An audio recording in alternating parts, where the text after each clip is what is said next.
আজকে মাটির উনুনে রান্না করছি।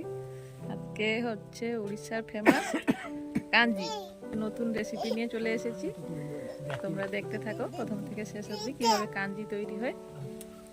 আর এটা স্পেশাল শীতের দিনেই হয়।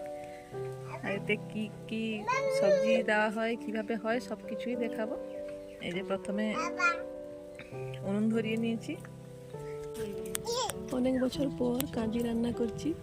আর কি বলতো, খাবারের স্বাদ না বলে বোঝানো যায় না, যে খেয়েছে সেই বুঝতে পারবে যে তার টেস্টটা কেমন। তবে যাই হোক, উনুন ধরিয়ে হাঁড়ি বসিয়ে দিয়েছি। হাঁড়িতে দেওয়া হয়েছে ভাতের মাড় আর পান্তার জল, বা আমরা গ্রাম্য ভাষায় টকটুনি বলে থাকি। মানে ভাতের জল ঢালার পর তার পরের দিন পান্তা তুলে নিলে যে জলটা থাকে আর কি, ওই জল। কাঞ্জি রান্না করা একদিন আগে থেকে এই পান্তার